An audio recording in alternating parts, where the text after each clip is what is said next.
questions, be part of the conversation, have a bit of fun, grab a coffee or a tea, take some notes, and get ready to start your day, folks. Quick few housekeeping rules, though. No spamming, no advertising or self-promotion in the chat. That's not on.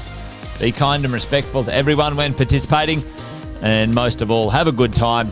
Real estate investing can be your biggest asset. It also can be your most expensive asset when it comes to getting it right or getting it wrong, folks. It can be time-consuming, stressful, and that's why here at Positive, we have what's called a 6-star team, a full-service team that provides integrated wealth and property investing solutions and services simply designed to help you progress towards your goal of passive income through your property portfolio, folks. Make sure you check out our other podcasts on the Positive Mentor Network. Not only is there Wealth Coffee Chats, there's the Urban Property Investor. Drops every Wednesday with straight talking investing strategies and lessons with Sam Saggers. Property Investor Tales. This is where our clients, you guys, share real life stories from property investing, hosted by some of our advisors and strategists. And that's done every fortnight, dropping every Monday. Wealth, Wine and Wisdom, folks, that debriefs the week that was in the world of finance and property, hosted by yours truly, Jason Witten and Andy Fenton on Fridays. Hey, good morning, folks.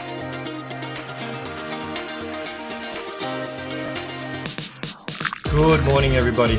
Welcome to another Wealth Coffee Chat. Hope you're well, folks, wherever you are. There it is, team. Morning. Morning, wherever you're tuning in from today. Early bird gets the worm, they say. Here at Positive, we offer a 6-star team. It's a team that help you at every stage of your wealth creation journey.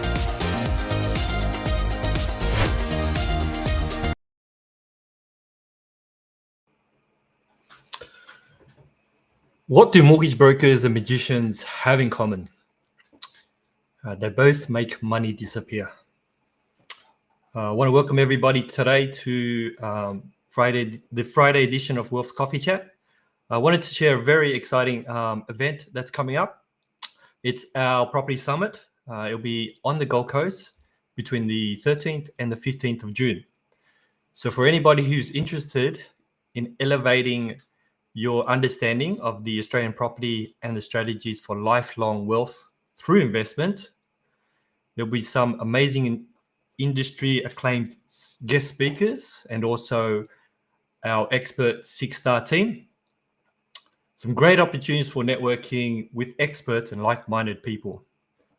You can reserve your tickets in a link we'll drop into the chat, and I'll just get you to check out this video about the event.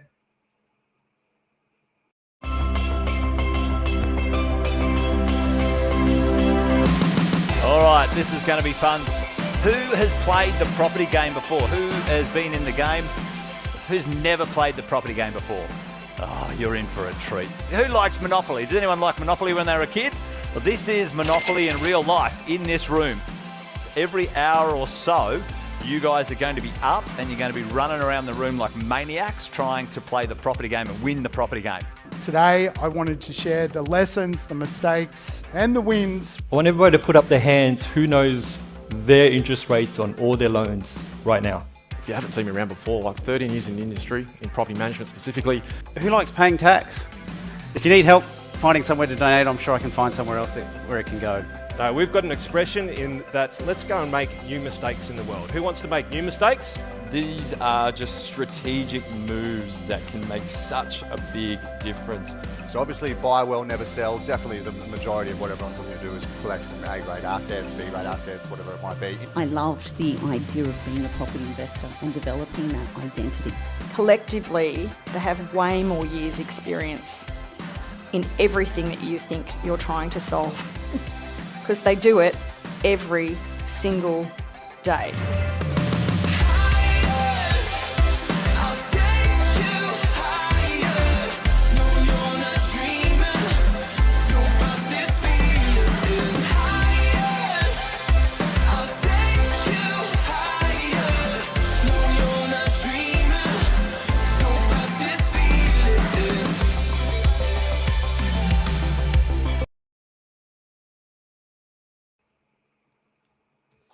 Well, what that's going to be an exciting event for those who attended last year. The property game was a lot of fun. Morning, Jeff. Good evening, Kevin. Thanks for joining me this morning. Now, I just wanted to start with some updates in regards to the industry. Last week, CBA announced that they would review the way they would look at HEX debt. This is off the recommendation from APRA for all the lenders to actually review the HEX debt and how it's calculated. The rules around that are that if the HEX is to be repaid within the 12 months, then we don't actually have to declare that, or we can make a note of that, and that could be removed as an existing debt. For the HEX debts that are going to be longer than 12 months to be paid out, the recommendation was to reassess it at a lower interest rate buffer. Normally with lenders, on existing debts, they use the same buffer as they would for new debt, which is the 3%. And the recommendation that APRA had was to reduce that buffer, and CBA have reduced that servicing buffer down to 1%. So some great news for those who have HEX debt, or who have HEX debt that are due to be paid off within the next year. Morning, Natando. Thanks for joining. Off the back of Trump and his proposed tariffs, the lenders are forecasting that the next rate cut in May could be up to 5%, 0.5%. Now, we have news that Trump has postponed his tariffs. I actually don't know if that's going to make a huge difference to the forecasted rate cut in May, because obviously the tariffs are still on the table. So it'll be interesting to see what Trump does and how the RBA reacts to his proposals. Morning, Sarah. Tim had a question.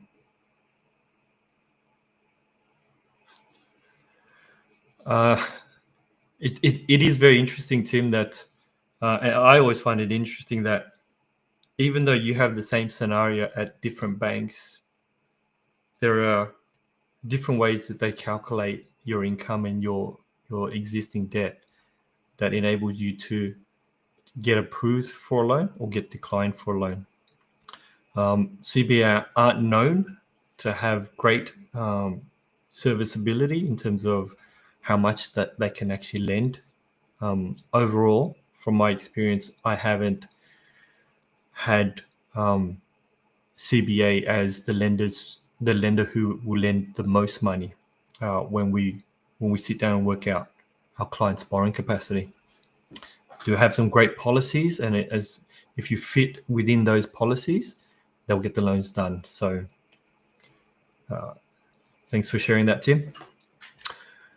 Now, what I wanted to actually discuss was the gap between the average variable interest rate based on Finder's comparison website is 1.57%. So the difference between the cheapest and the most expensive interest rate is 1.57 for the same product with the same features.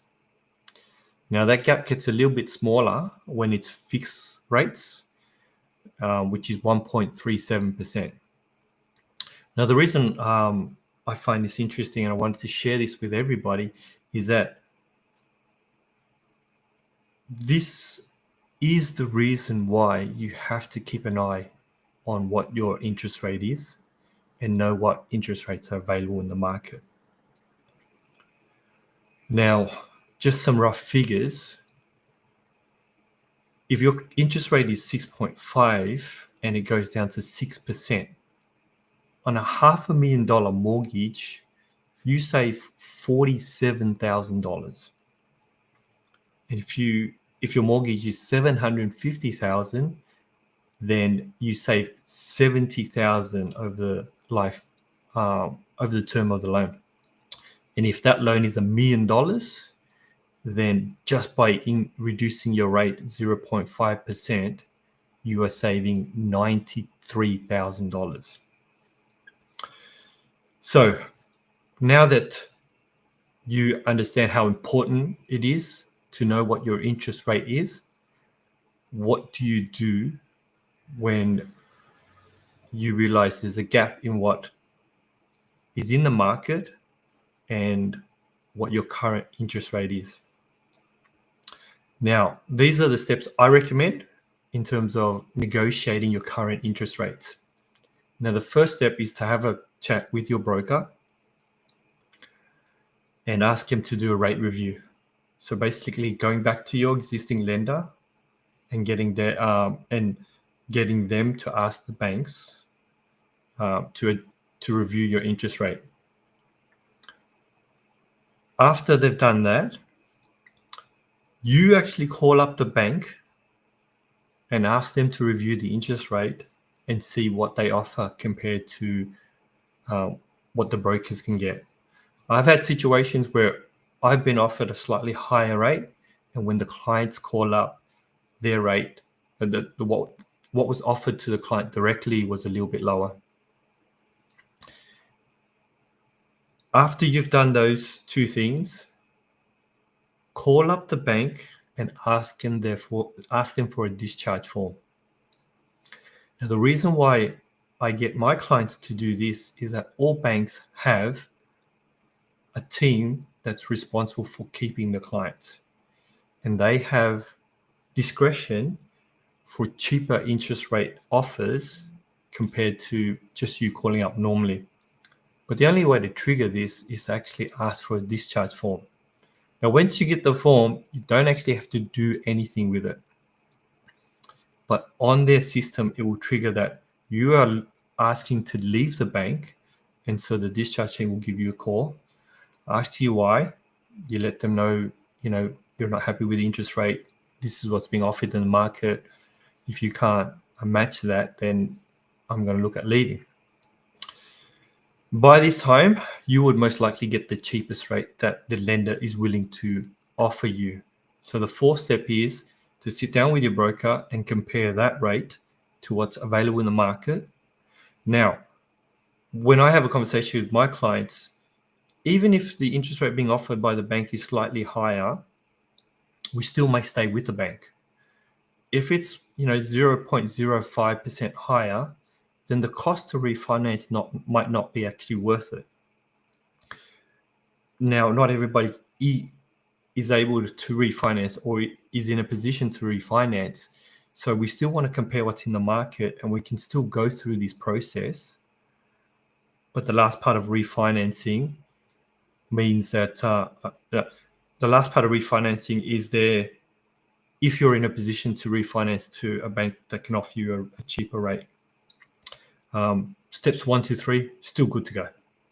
So that's what I actually wanted to share with everybody today, because a lot of times people actually don't know what the process is in terms from the lender's point of view on how they do rate reviews, and then how we can leverage that to get a better result for us. So hopefully that's been helpful. If you guys want to run anything or just have a quick chat to me and my team, just reach out. Tim, another point, the CBA came in with the other valuations, high valuations than other lenders. Yes, valuations is a conversation I will save for another day. We have interesting feedback in regards to all the different valuations and all the different ways lenders value. So it's a great conversation. I'll save that for another Wolf's Coffee chat. Thanks everybody for joining me today. Just a quick reminder about the Property Summit. And the event, it will be on the Gold Coast between the 13th and the 15th of June. I'll drop a link to the tickets in the chat, and I'll finish with showing you the video. Have a wonderful Friday and have an amazing weekend, and I'll see you all next week.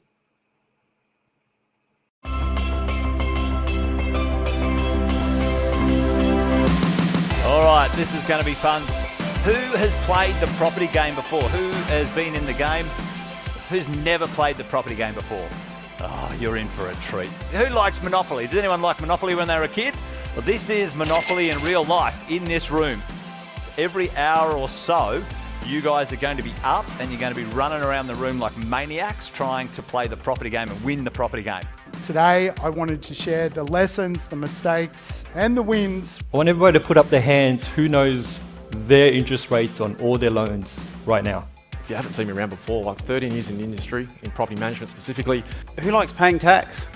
If you need help finding somewhere to donate, I'm sure I can find somewhere else where it can go. No, we've got an expression in that let's go and make new mistakes in the world. Who wants to make new mistakes? These are just strategic moves that can make such a big difference. So obviously buy well, never sell. Definitely the majority of what everyone's looking to do is collect some A-grade assets, B-grade assets, whatever it might be. I loved the idea of being a property investor and developing that identity. Collectively, they have way more years experience in everything that you think you're trying to solve. Because they do it every single day.